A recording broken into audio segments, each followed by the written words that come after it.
আচ্ছা, সন্তানকে বড় করে তোলা এটা কি শুধুই একটা দায়িত্ব, নাকি এর চেয়েও অনেক অনেক বেশি কিছু?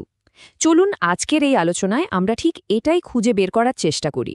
দেখব কিভাবে ইতিবাচক অভিভাবকত্বের কিছু মূলনীতি এই পুরো জার্নিটাকে আরও সহজ আর সুন্দর করে তুলতে পারে। একটা কথা আছে না, যে শিশু হল একটা পরিবারের আনন্দের উৎস। কি দারুণ একটা কথা! ভাবুন তো একবার, একটা শিশুর হাসি কিভাবে পুরো বাড়িটাকে আলো করে দেয়। আর ঠিক ওই আনন্দকে কেন্দ্র করেই কিন্তু শুরু হয় ভালোবাসা আর দায়িত্বের এক নতুন অধ্যায়। তো এই যে এত আনন্দ, একে একটা সুন্দর ভবিষ্যতের দিকে নিয়ে যাওয়ার প্রথম ধাপটা কি হতে পারে? দেখুন, সবকিছুর শুরু হয় কিন্তু একটা মজবুত ভিত্তি দিয়ে। আর এখানে সে ভিত্তিটা হলো নিঃশর্ত ভালোবাসা আর নিরাপত্তা। এর চেয়ে জরুরি আর কিছুই নেই। মানসিক নিরাপত্তা ব্যাপারটা আসলে কি? ধরুন, একটা বাচ্চা স্কুল থেকে এসে তার সারাদিনের ছোট ছোট গল্পগুলো করতে চাইছে। আমরা যদি একটু মন দিয়ে শুনি, তাহলে ওর ভেতরে যে একটা আস্থা তৈরি হয় যে কেউ ওর কথা শোনার জন্য আছে, এটাই কিন্তু ওর ভবিষ্যতের মানসিক শক্তির ভিত করে দেয়। এটা শুধু ওকে চোখে চোখে আঁকা নয়, বরং ওর অনুভূতিগুলোকে গুরুত্ব দেওয়া, সম্মান জানানো। আর এখানে একটা জিনিস একদম পরিষ্কার করে বলা দরকার: ভয় দেখিয়ে বা মেরে শাসন করাটা একেবারেই চলবে না। কেন? কারণ ভয় দেখিয়ে হয়তো কিছুক্ষণের জন্য একটা কাজ বন্ধ করা যায়, কিন্তু লম্বা সময়ে এটা বাচ্চার ভেতরের কৌতূহল আর আত্মবিশ্বাস দুটোকেই পুরোপুরি নষ্ট করে দেয়। তাহলে উপায়টা কি? উপায়টা হলো বোঝানো আর সহানুভূতি। যখন আমরা ঠান্ডা মাথায় ওর ভুলটা বুঝিয়ে বলি, ওর দিকটা শোনার চেষ্টা করি, তখন ও শুধু ভুলটা থেকেই শেখে না, বরং এটাও শেখে যে কিভাবে সমস্যার সমাধান করতে হয়। আর এটাই তো ওকে একজন ভালো মানুষ হিসেবে গড়ে তুলবে, তাই না? তো একবার যখন একটা শিশু ভালোবাসারই নিরাপত্তা পেয়ে যায়, তখন দেখবেন ওর মনটা কেমন ডানা মেলে উঠতে চাইছে, নতুন কিছু জানার জন্য, শেখার জন্য ছটপট করছে। চলুন এবার আমরা দেখি এই জানার আগ্রহ আর সৃজনশীলতাকে আরও কিভাবে উস্কে দেওয়া যায়।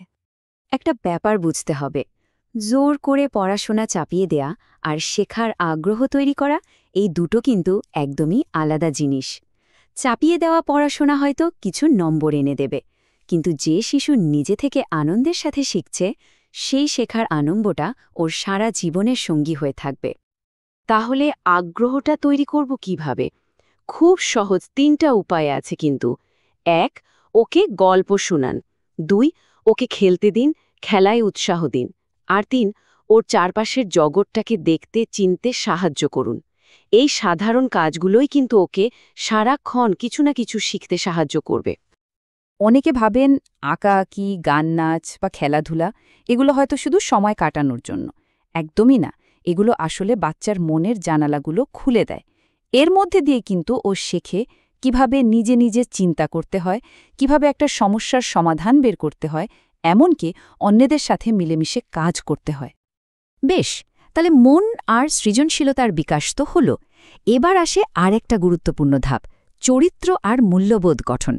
মানে ওর মনটাকে যেমন আমরা বড় করছি, তেমনি ওর হৃদয়টাকেও গড়ে তুলতে হবে। ওকে এমন কিছু শেখাতে হবে যা ওকে একজন ভালো, একজন সহানুভূতিশীল মানুষ হিসেবে চিনিয়ে দেবে।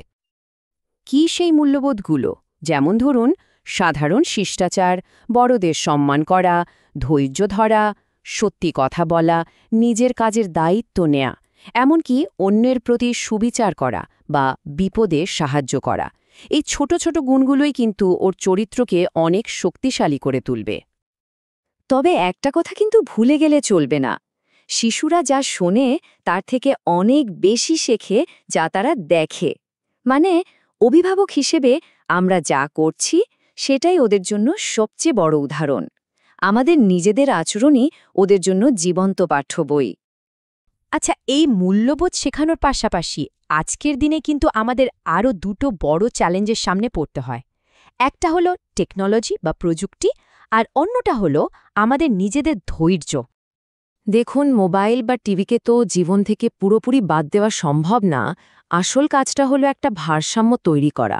মানে, স্ক্রিন টাইমের একটা সীমা তো রাখতেই হবে, কিন্তু তার সাথে সাথে বাস্তব অভিজ্ঞতাগুলোও সমান জরুরি। যেমন মাঠে খেলতে যাওয়া, পরিবারের সাথে গল্প করা, হাতে কলমে কিছু করা। আর ধৈর্যের ব্যাপারটা এখানেই আসে। আমাদের মনে রাখতে হবে প্রত্যেকটা বাচ্চা কিন্তু আলাদা। ওরা এক একটা আলাদা ফুলের মতো, যে যার নিজের সময়ে নিজের গতিতে ফোটে। তাই অন্য কারোর সাথে তুলনা করাটা একদমই ঠিক না। ওর নিজস্ব গতিকে, ওর স্বতন্ত্রতাকে সম্মান জানানোই আমাদের কাজ। আসলে পুরো ব্যাপারটা ভাবতে গেলে অভিভাবকত্ব বা পেরেন্টিং, এটা তো কোনো ডিউটি বা কর্তব্যের তালিকা না, তাই না? এটার চেয়ে অনেক বড়, অনেক গভীর একটা ব্যাপার। এটা একটা অনুভূতির নাম, একটা সম্পর্কের নাম। এটা আসলে একটা ভালোবাসার জার্নি, একটা যাত্রা। আর এই যাত্রার ভিত্তিটা কি? খুব সাধারণ কিছু জিনিস।